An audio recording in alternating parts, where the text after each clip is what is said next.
Is it on? Yeah. Hi, I'm Sydney Giorgio. I'm Megan Winfrey. I'm Aubrey Baker. And we're gonna discuss about how we feel about charter schools. So I'm for charter schools. I have positives and negatives for charter schools. There's just a lot of benefits and things that probably aren't the best. And I am representing the position of against charter schools. Okay. Wait, she said it was not to be so formal. Yeah, I know. We're having a conversation. We're just having a conversation. It's not formal. There we go. Okay, so I understand. I get that public or charter schools are really good in theory, and the Harlem Success Academy was an example of how well students are educated. And I don't know, when we interviewed Kathy, my mom, Sydney's mom, she was just talking about how she's really for education for all. And even though she sent her kids to a public charter school, and how she's been a teacher for how many years? Many years. Many I don't know how years. many. She was a teacher in a charter school. She still believes just the whole education for all, and I thought that is really linked to charter schools, especially with the Harlem Success Academy, and how they only allowed 375 people out of 3,000 applicants, and while they're providing a really good education, they are helping the students who are in the charter school. They're doing a disservice to other students, and I just don't know if that's fair. So my mom, she worked at a school called Marietta Charter, which was in a very impoverished area, and it was a charter school, so they had a board who was really in charge, and it wasn't though a lottery where the students had to fight to get in. It was they had to be from a certain area, a district, to get in. So it's kind of different from some of the charter schools laid out in the video and the articles. But there's still the parts of it that were not the best, which she kind of laid out in the thing that the board was in charge, so not always the best. Going off that, I think having a board could be beneficial for a school because Kathy had mentioned that it's not just admin on the board, it's county officials and parents are also on the board, so I think that's a good way for parents to have a say in their child's education without having too much, without controlling the entire thing, because on a board they all have to reach decisions and stuff. So I think it's good having that parent influence as well as the school administration trying to reach decisions together on their education. Yeah. Okay. I'll jump into one of my first quotes. I like this one. The growing conception of education as an individual market choice where children and families compete for slots at best schools comes at the expense of seeing schools as a metaphorical and literal public site. I wrote Hunger Games next to this because the whole sense of competition for a decent education kind of bothers me, because I think every kid, whether charter or public school, should have the opportunity to earn a good education, and there's kind of a growing gap between charter and public schools, because from the lottery it says that if the demand is greater than the number of seats they have in the school, they literally have to have a lottery, which just kind of irks me. It makes it kind of sad that so many families want the best for their children, but they're still at it's luck, so they still might not even get to put their kid in one of the best schools and the best education because they didn't win the lottery. And I think that's tough on the kids too, because they don't really understand why they can't go to a nicer school when it's just luck of the draw.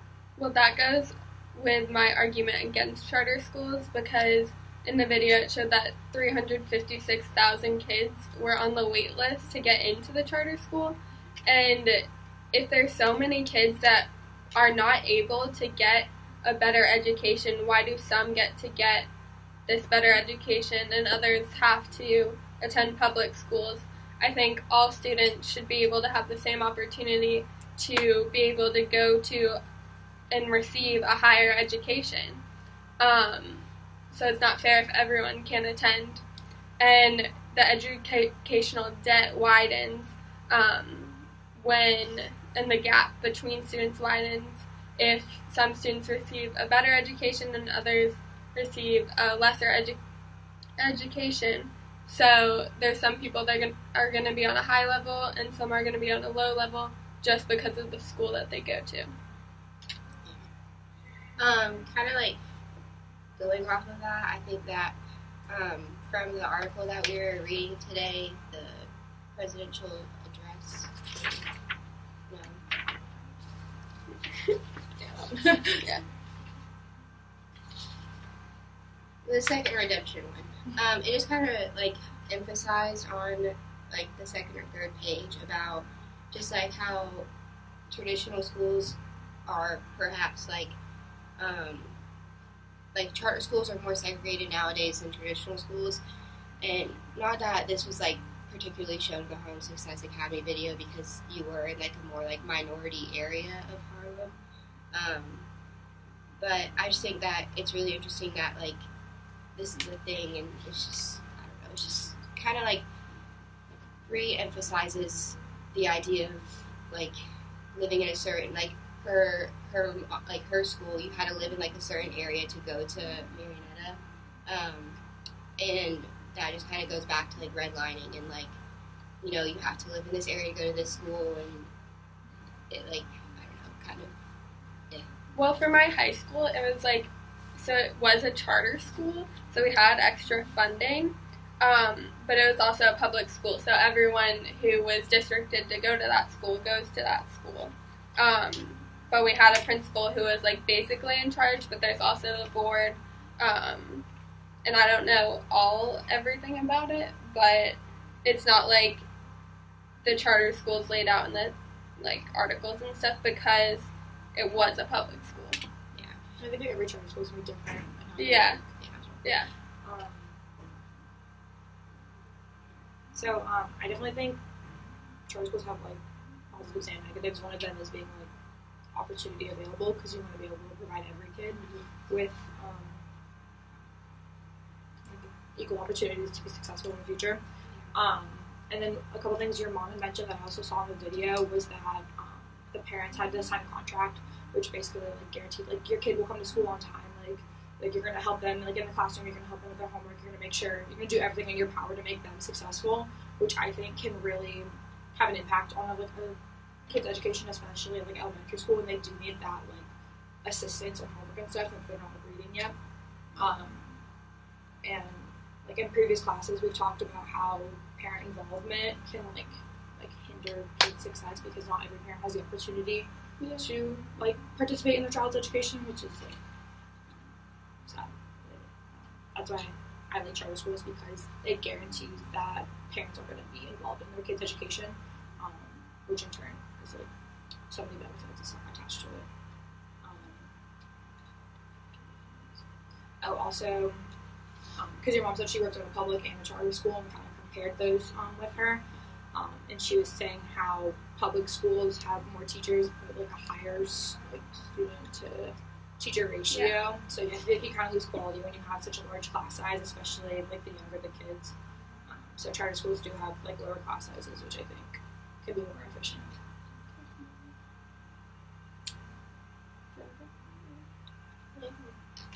Okay. I found a quote from the Redlining Our Schools, and it says the largest national studies of charters have found that while some are highly successful, most are more likely to underperform than outperform district-run schools serving similar students. So it just shows that while some charter schools are great and more beneficial, others are not, and the large majority do not provide as good of or like a better education for students than regular public schools because they can be just as good. I definitely think there's a lot of like positives and negatives, and I also really think it like heavily depends on like the area you're in. Like Harlem Success Academy is like a good story where we see like all these students succeeding. But like I know like in my district, and maybe it was just like who I was raised by and like my mom's point of view and everything. But I was just like always had kind of a negative view on like we had like Gateway Charter and I don't know, a couple other charter schools. But then like Sydney, she's like a product of a charter school and she's pretty awesome. So I don't know, I just really think that it depends on like your area and just the county or district that you're in a lot of the times.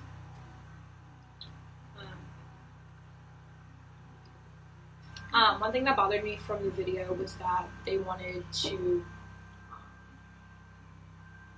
the Harlem Success School wanted to take the space of like the public school that was existing there before, and some points were made up, like brought up in class saying like why don't we just make that public education like as good as it could be instead of like just replacing it with a charter that already works? Why don't we put the effort and money into public schools that are obviously like failing when I feel like that's just like an easy way out, like just like kicking them out and like replacing it with a charter. Like why do we have to replace them with charters? Why can't we just give every public school the opportunities that like public charter schools have for stuff? That kind of bothered me. I think one of the statistics from the movie was like there's 23 public schools and that 50% of them are reading like lower than the grade level that they're in. And I kind of like support her thought process about like why are we not giving everyone why are we not giving everyone equal opportunity? And I think they're like I also like wonder why we're not, if charter schools are so successful but like we don't have the means to like make every school a charter school or people still really love the public school system, why aren't they taking like certain ideas and concepts that are working really well in a charter school and applying them to a public school?